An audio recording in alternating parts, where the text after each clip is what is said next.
अवधूत चिंतन श्री गुरुदेव दत्त श्री स्वामी समर्थ।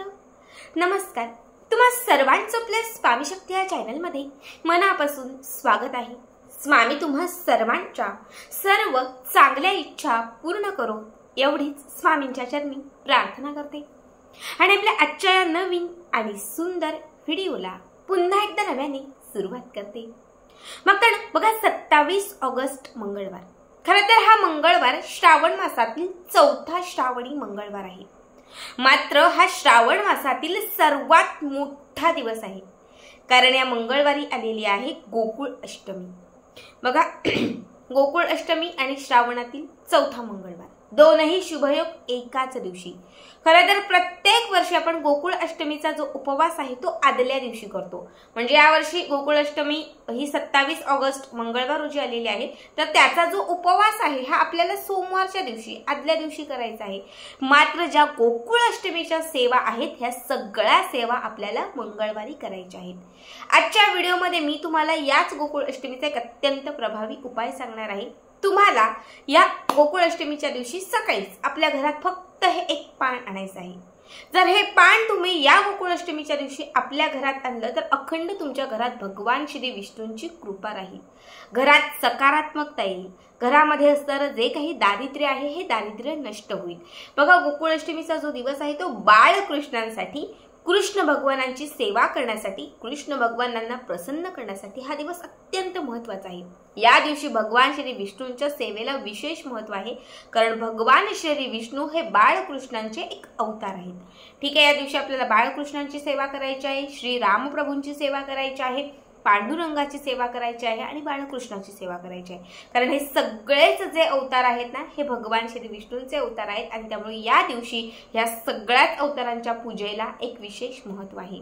बघा या दिवशी आपल्याला पूजा कशी करायची आहे, व्रत कसं करायचं आहे, उपवास कसा करायचा आहे, या दिवशी कुठल्या गोष्टी करायच्या आहेत, कुठल्या गोष्टी टाळायच्या आहेत, याबद्दलची सगळी सविस्तर असणारी योग्य असणारी माहिती मी मागच्या व्हिडिओमध्ये सांगितलेली आहे।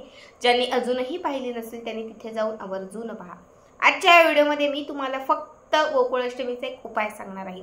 ज्यांना व्रत करणं शक्यच नसेल, ज्यांना जास्त सेवा करणं शक्यच नसेल, त्यांनी फक्त ही एक सेवा सकाळी करा। ही एक सेवा जर तुम्ही गोकुळ अष्टमीच्या दिवशी सकाळी केली ना, संपूर्ण व्रताचं फळ लाभेल, संपूर्ण श्रावण मासाचं फळ लाभेल, अखंड तुमच्या घरात भगवान श्री विष्णू आणि बाळकृष्ण यांची कृपा राहील, ज्यामुळे तुमच्या घरामध्ये सुख आणि समृद्धी येईल। सगळ्यात पहिले आपल्याला या दिवशी सकाळी लवकर उठायचं आहे। बघा सकाळी लवकर उठायचं आहे, स्वच्छ सुंदर पवित्र असं जे स्नान असतं हे स्नान करायचं आहे। अंघोळीच्या पाण्यात थोडंसं गोमूत्र, गंगाजल आणि पंचगव्य घालायचं आहे। तीनही गोष्टी घालून आपल्याला सुंदर एक स्नान करायचे, स्वच्छ वस्त्र परिधान करायचे आहेत, सूर्याला अर्घ्य अर्पण करायचं आहे। आपला जो उंबरठा आहे या उंबरठ्याला हळदीचं लेपन करायचं आहे। मुख्य प्रवेशद्वारावरती आपल्याला एक हळदी कुंकवाचं छानपैकी स्वस्तिक काढायचं आहे। तुळशीला पाणी अर्पण करायचं आहे, तुळशीच्या समोर एक शुद्ध तुपाचा किंवा तेलाचा दिवा लावायचा आहे। ह्या सगळ्या गोष्टी करून झाल्या की त्याच्यानंतर आपल्याला बाळकृष्णांची पूजा सेवा आराधना करायची आहे। जसं आपण विधियुक्त सगळी पूजा करतो ही पूजा करून घ्यायची आणि त्याच्यानंतर हा उपाय करायचा। याच्यासाठी आपल्याला लागणाऱ्या ज्या झाडाचं पान तुम्हाला मी सांगणार आहे ते झाड म्हणजे तुळस। बघा तुळस माता जी भगवान श्री विष्णूंची प्रिय सखी मानली जाते, जिला भगवान श्री विष्णूंची प्रिय जननी असेही म्हटलं जातं किंवा जिला भगवान श्री विष्णूंची प्रियतमा असेही म्हटलं जातं। भगवान श्री विष्णूंना आवडणाऱ्या ज्या काही गोष्टी आहेत त्यापैकी तुळस ही सर्वात उच्च स्थानावर आहे। आपण एकादशीच्या दिवशी असेल किंवा आपण जेव्हाही भगवान श्री विष्णूंच्या सेवा करत असतो, ह्या सगळ्या सेवा करत असताना जे आपण तुळस किंवा तुळशीचे एक पान आपण जेव्हा भगवान श्री विष्णूंना अर्पण करतो, खरं तर त्या क्षणात भगवान श्री विष्णू आपली ती जी काही सेवा असेल ती क्षणात स्वीकारतात। जेव्हाही आपण त्यांना नैवेद्य अर्पण करतो तर प्रत्येक वेळी नैवेद्य अर्पण करत असताना आपण जेव्हा त्याच्यावरती तुळशीचे एक पान ठेवतो म्हणजे तुळशीचं पत्र ठेवतो तेव्हाच ते नैवेद्य भगवान श्री विष्णू स्वीकारतात असंही म्हटलं जातं।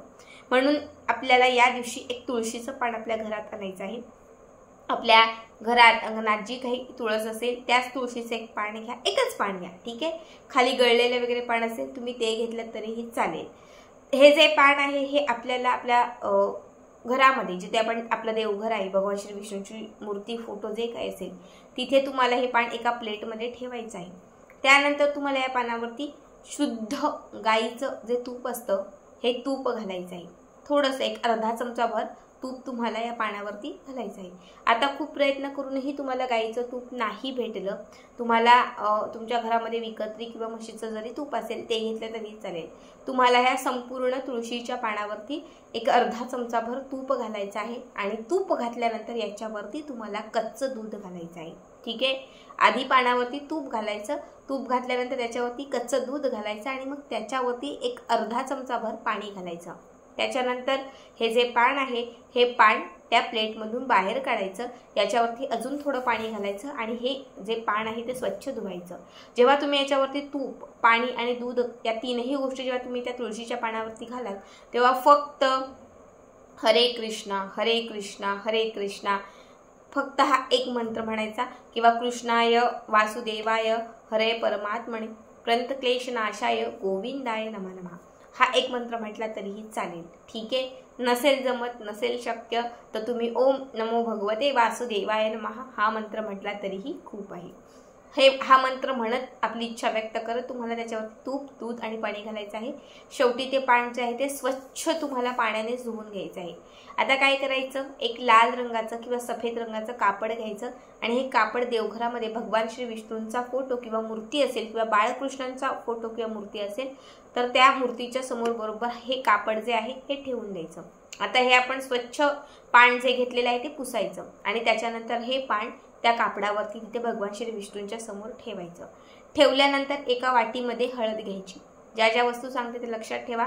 एका वाटीमध्ये हळद घ्यायची, थोडंसं सुक्कं जे चंदन असतं चंदन पावडर हे चंदन घालायचं. याच्यावरती एक 4-5 अक्षता घालायच्या आणि याच्यावरती तुम्हाला थोडीशी एक चिमूटभर तुम्हाला हिरव्या वेलदोड्याची पूड घालायची आहे. अगोदर हळद घालायची, एका वाटीमध्ये हळद घ्यायची, त्याच्यावरती तुम्हाला थोड्या अक्षता घ्यायच्या आहेत, त्याच्यावरती तुम्हाला चंदनाची पावडर घालायची आहे आणि त्याच्यानंतर तुम्हाला हिरवा वेलदोडा ज्याला वेलची किंवा इलायची म्हणतो हे मिक्सरला लावा किंवा कुटा आणि त्याची जी बारीक पूड तयार होईल यातील एक चिमूटभर पूड तुम्हाला त्याच्यात घालायची आहे.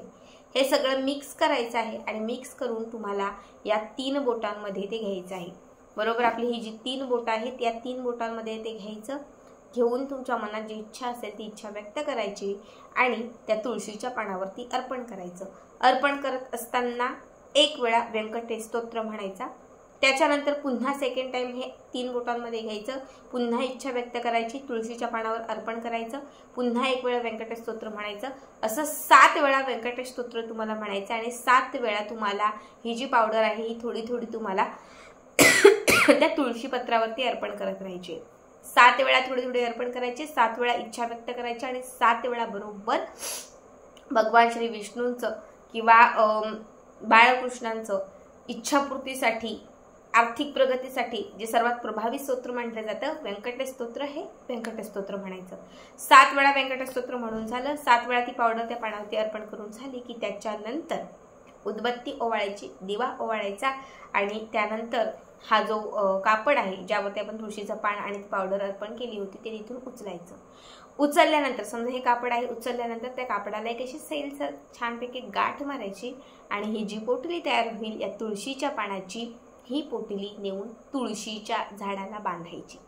जे तुळशीचं छोटं रोप असेल कुंडीत, माती जिथे कुठे असेल तर तिथे नेऊन तुळशीच्याच बुडाला किंवा तुळशीच्या एखाद्या फांद्याला ही पोटली जी आहे ती लावायची.